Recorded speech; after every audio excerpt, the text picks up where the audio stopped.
Contoh jelas, contoh saja yang sekarang fenomena yang sedang terjadi, perintah tentang meniadakan sholat Jumat, ya kan? Nah, ada beberapa kiai-kiai yang sudah keluar itu ya, surat edarannya di WA dari PJNU Kota Malang dan sebagainya, dan sudah disepakati mustasyarnya ada 15 ya kiai yang di situ menyetujui tentang ada 7 poin, diantaranya kalau pemerintah sudah melarang untuk Jumatan maka hendaknya ditiadakan itu Jumatan.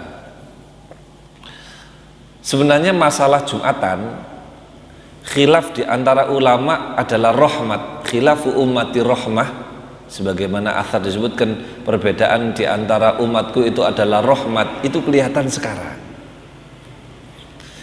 Perbedaan pendapat di antara imam-imam itu, hadirin, jangan dijadikan acuan untuk kita menang-menangan.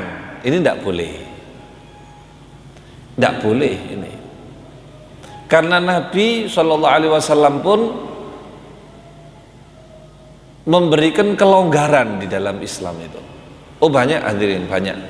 Niki kalau cerita saya coba bicara dari awal sampai akhirnya ya, biar panjenengan paham. Tentang mengucapkan syahadat, tasyahud ketika sholat. Silahkan panjenengan buka kitab Al-Adhkar Imam Nawawi, babnya bab tasyahud. Kalau panjenengan pingin derek ngaji, silahkan derek ngaji hari Ahad ba'dal maghrib di Tanjung Gang 2. Saya membaca kitab itu. Babnya bab tasyahud.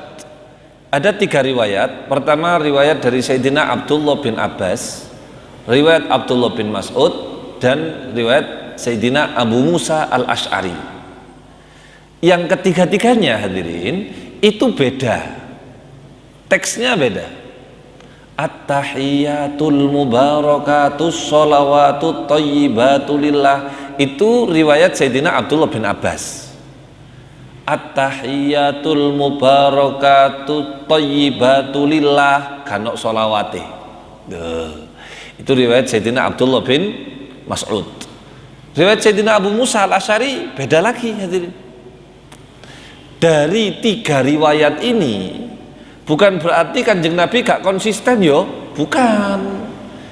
Ada makna kalau yang dilakukan Rasulullah itu sampai 3 riwayat tadi, bahkan nanti ada 6 hadirin, 3 riwayat tadi itu menunjukkan diberi kebebasan di dalamnya.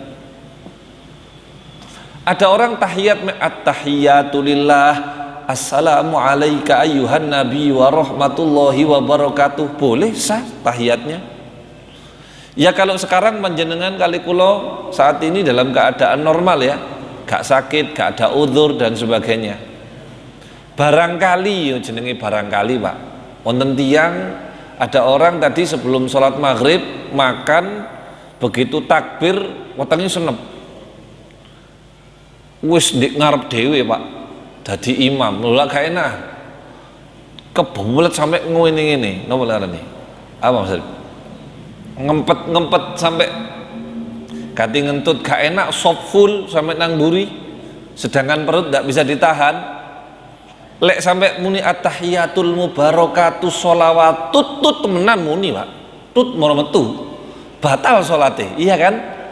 Dikasih kelonggaran oleh syariat, at-tahiyatulillah, assalamu alayka ayyuhan nabi wa rahmatullahi wa barakatuh, boleh hadirin? Ayo. Nah, ini nanti kalau kita bicara 4 mazhab khilaf Pak. Nah itu tasyahud. Sekarang masalah Jumatan, biar kita paham di sini. Masalah Jumatan ini hadirin, ada 4 mazhab semua menyatakan, dan ini muktamad, semuanya disetujui, boleh dilakukan. Tidak ada dasar untuk meniadakan Jumatan. Panjenengan tahu Romo Yai Mail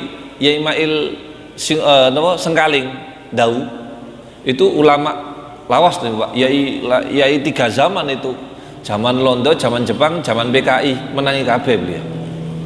Itu saya pernah tanya, dan ketika beliau masih gesang, saya tanya beliau, Jumatan Yai pas zaman penjajahan Jumatan leh?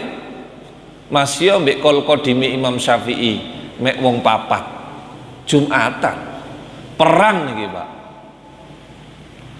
Artinya kalau saya boleh mengkoreksi sedikit, bukan kemudian memakai bahasa meniadakan Jumatan dan sholat zuhur.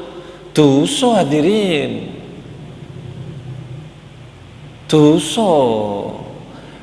Kalau memakai bahasa begini, Jumatan untuk sementara waktu di masjid hanya boleh 40 orang saja. Sisanya silahkan sholat Jumat di rumah masing-masing dengan jumlah 12 orang atau 3 orang atau 40 orang, gak apa-apa. Tapi tidak boleh memakai bahasa meniadakan Jumatan. Koyok gak lek wong sampai gak Jumatan lalu sholat zuhur, dosa hadirin. Nah, perbedaan umatku itu adalah rahmat, di sini kelihatan.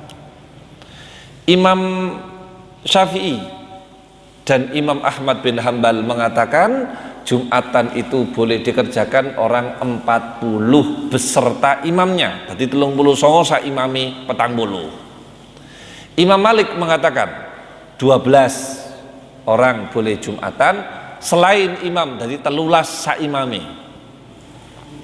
Yes. Imam Abu Hanifah mengatakan 3 papat sa imami. Dasarnya mana? Hadis riwayat Imam Muslim dari sahabat Jabir bin Abdullah yang isinya annan Nabiyya sallallahu alaihi wasallam kana yaktubu qaiman. Kanjeng Nabi Muhammad sallallahu alaihi wasallam itu dulu ketika khutbah Jumat dalam keadaan berdiri. Kitab Ibanatul Ahkam ya, Syarah Bulughul Maram juznya juz 2 nomor hadis 42. Nanti panjenengan bisa lihat. Saya terangkan detail kenapa? Biar panjenengan pirsa khilaf itu jangan dijadikan menang-menangan, tapi niki jadikan jalan keluar. Niku kula ulangi hadisnya, bahwasannya Kanjeng Nabi Muhammad SAW khutbah dalam keadaan berdiri. Faja'al 'ir minasyam. Tiba-tiba ketika khutbah datang rombongan pedagang dari kota Syam. Dodolan, Pak. Itu tahun kedua di kota Madinah Al-Munawwarah. Perintah sholat Jumat itu berada di kota Mekah, tapi tidak didirikan Rasulullah. Begitu sampai di Madinah, tahun kedua baru diadakan sholat Jumat. Namanya Masjid Jum'ah, antara Kuba dengan Masjid Nabawi, pinggir jalan sekarang. Masjidnya Masjid Al-Jum'ah. Alhamdulillah sudah pernah sholat di sana. Saya lanjut. Ketika Rasulullah sholat khutbah, semua ini derek. Saat itu sing derek gak lanang to hadirin. Ono wedoke ono anak-anaknya. Jumlah muslimin tidak banyak waktu itu. Melok kabeh. Ketika ada orang jualan dan orang tidak tahu kalau orang ini jualan ini ternyata di dekat masjid. Tidak tahu nih, wong Syam ini juga bukan orang Islam. Layaknya orang zaman dulu lek dodolan niku nggawa kaya napa namanya? Nggone nganu bawa boto niku napa namanya? Cikar. Iya cikar ya. Dulu orang bawa boto no cikar ya.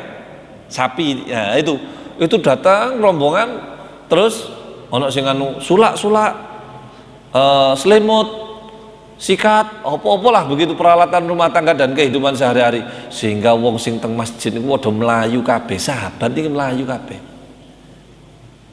Kata Kanjeng Nabi SAW, hadis itu menyebutkan fanfalatan nasu, maka seluruh orang lari ilaiha kepada pedagang tadi itu, fa wa baqiya fil masjid 12 nafar, dan tersisa di masjid 12 orang saja.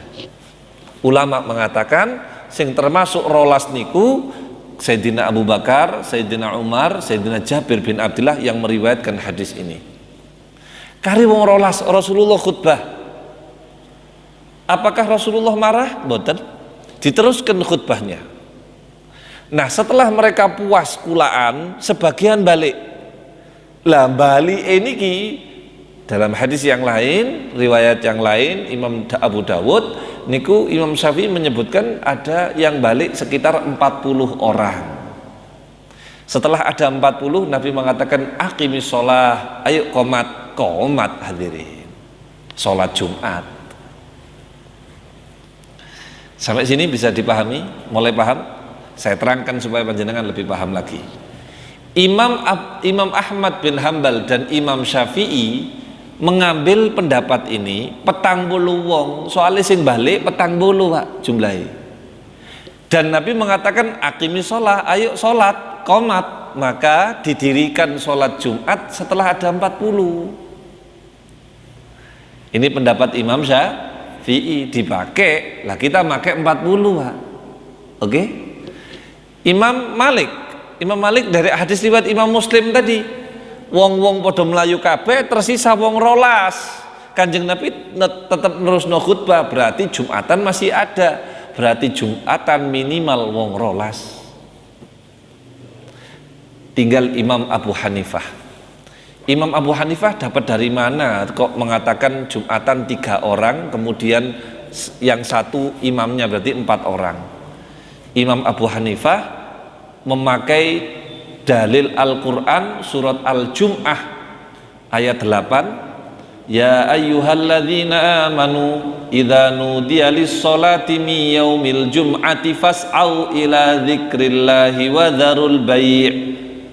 Wahai orang-orang yang beriman, jika kalian dipanggil untuk sholat Jumat, maka bersegeralah menuju zikrullah, maksudnya menuju tempat sholat, wadharul bai'a, dan tinggalkanlah jual beli.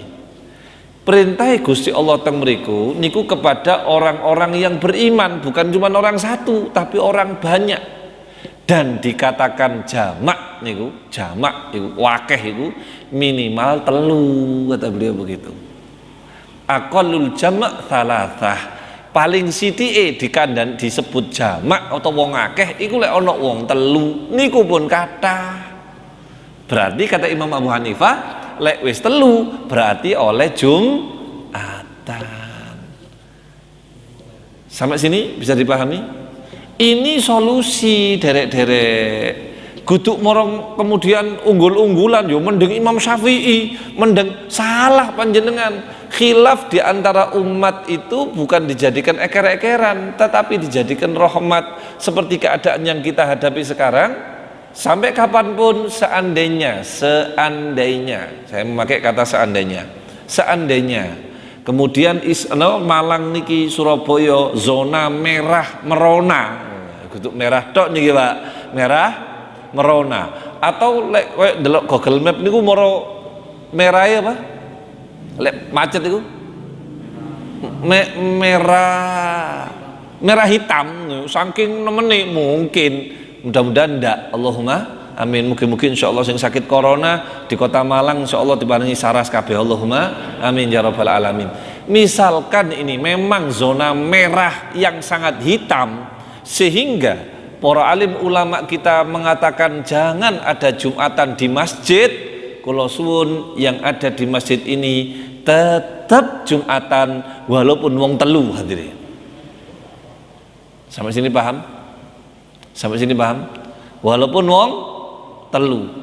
Sapa niku? Pak Ilyas sing nyekel kunci, Pak Masruh sing adzan, Gus Huda sing ngubungi napa? Khotibe, ambek khotibe. Wis wong 4 iku tak wis nyel. Liyane silahkan mengadakan Jumatan di rumah masing-masing. Tapi tidak meniadakan Jumatan, karena itu khilaf dengan 4 mazhab hadirin. Sampai sini paham? Jadi solusi.